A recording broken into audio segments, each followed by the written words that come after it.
ટકાવારીમાં નફો કમાઈ શકાય અને હાઈ ક્વોલિટી નોટ્સ પકડાય પણ ઓછું છે અને એમને પકડવાના પણ અત્યંત મુશ્કેલ હોય છે, તો એ એમના કાવતરા ગઠન કરીને આગળ એ અંજામ આપ્યું છે.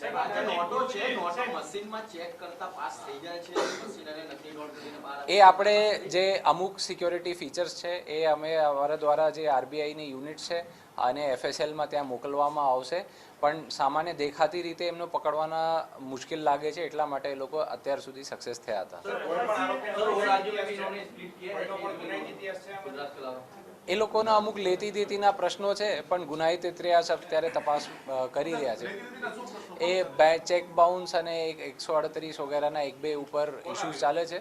એ મુકેશભાઈ ઉપર જ 138નો એક ઇસ્યુ ચાલે છે, એ આપણે તપાસ કરી રહ્યા છીએ. પ્રદીપ ઉર્ફે ગુરુજી રાજકોટમાં પણ રૈયા રોડ ખાતે લોકોનું ફૂલેકું ફેરવી અને ત્યાંથી ભાગી છૂટ્યો 5 વર્ષ પહેલા એવી વાત સામે આવી રહી છે. એને લઈને કોઈ ગુના તેની કોઈ ભૂતકાળ સામે આવે છે? એ આપણા રિમાન્ડ દરમિયાન બધા મુદ્દાઓ આપણે કવર કરવામાં આવશે. યોગાશ્રમ છે એની સીધી રીતે સંડોવણી અને અનુયાયીઓ આવતા એનો ઉપયોગ કર્યો હોય એવું ખરું? એ અત્યારે આપણે જે આપ સૌનો જાણ કરવામાં આવેલું છે કે ગઈ રાતે જ મોટો ઓપરેશન બહાર પાડ્યું છે અને આપણા રિમાન્ડમાં આ બધા મુદ્દા આપણે કવર કરવામાં આવશે.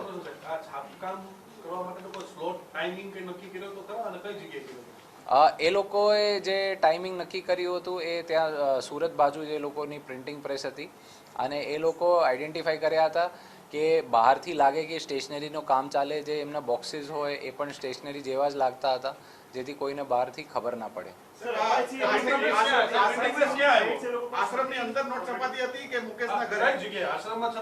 નહીં, એ બહાર એમના ઘરે છપાવતી હતી આશ્રમમાં મુકેશના.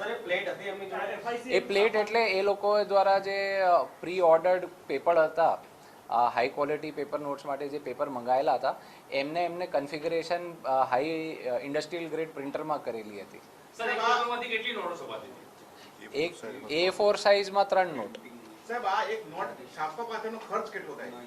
એ આપણા જે ઇંકની, વીજળીની અને જે એમને જે પેપરો મંગાવેલા છે એમની જ કોસ્ટ થતી હતી.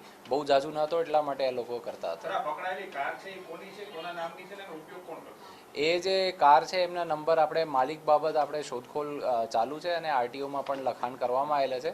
જેમની માલકીની ચોક્કસ આપણે વિગતો આવશે તો એ આગળ તપાસ કરે. એ સરથાના બાજુ રહેતો હતો. ગાડી પર આયુષ મંત્રાલય ગવર્નમેન્ટ ઓફ ઇન્ડિયા લખેલું છે, તો આ આશ્રમ કે આ વ્યક્તિ કોઈ સરકાર સાથે જોડાયેલા છે કે નહીં? પ્રાથમિક દ્રષ્ટિએ કોઈને જોડે જોડાયેલો નથી અને એ જે ખોટું દુરુપયોગ કરતા હોય તો એમના ઉપર પણ કડક પગલાં લેવામાં આવશે. અત્યારે આપણે જે પ્રમાણે 7 આરોપીઓ પકડવામાં આવેલું છે અને આગળના જે એજન્ટો એમના જોડે જોડાયેલા છે, જે લોકોએ છુપાવીને ઇમ્પોર્ટ કરાયેલા છે, એ બધા આપણે આરોપી બનાવવામાં આવશે અને એ દિશામાં તપાસ કરવામાં આવશે. એજન્ટો આપણે તપાસમાં મુદ્દાઓ છે, એમના જે ટેકનિકલ ડિટેલ્સ મળેલો છે, જે ડિવાઇસીસ કબજા લેવામાં આવેલું છે, એ આખા એફએસએલમાં જઈને એમાંથી જે વિગતો આવશે એ આપ સૌનો જાણ કરવામાં આવશે.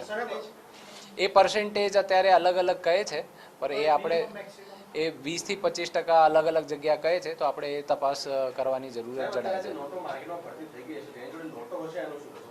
એ કોઈને જોડે નોટો હોય તો એ ક્રાઇમ બ્રાન્ચનો જાણ કરી શકે છે. ચાઇનીઝ આપણે ટેકનિકલ ડિટેલ્સ અને અમુક પોર્ટલ્સ આઈડેન્ટિફાઈ થયા છે અને એ કઈ રૂટથી ઇમ્પોર્ટ કરાવતા હતા અને કઈ રીતે છુપાવીને ગેરકાયદેસર ઘુસાવતા હતા, તો એ આપણે એ દિશામાં તપાસ ચાલુ છે. એ અલગ અલગ 2-3 કાર્ગો આપણે ડિટેલ્સ મળી છે, તો એમાં આપણે રિમાન્ડમાં બધા મુદ્દાઓ કવર કરવામાં આવશે. એ અત્યારે આપણે બસ જે કંઈ પ્રાથમિક ડિટેલ્સ મળી છે એમની આપણે ફાઇનાન્શિયલ તપાસ ચાલુ કરવામાં આવી રહ્યું છે.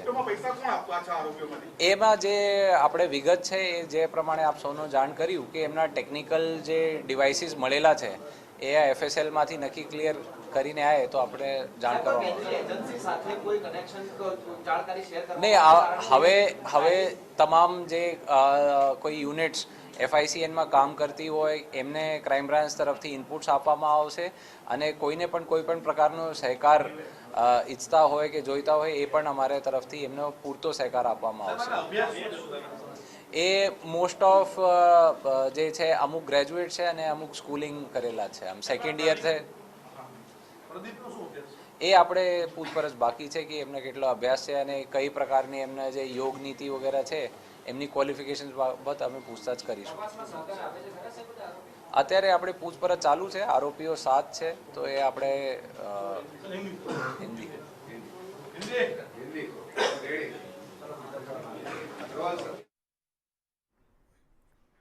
અમદાવાદમાંથી 2 કરોડ 10 લાખ રૂપિયાની નકલી નોટ ગઈકાલે ઝડપાઈ હતી અને અમદાવાદ ક્રાઇમ બ્રાન્ચને ચોક્કસ બાતમી મળી હતી કે સુરતથી એક કારમાં આ નોટનો મોટો જથ્થો આવી રહ્યો છે.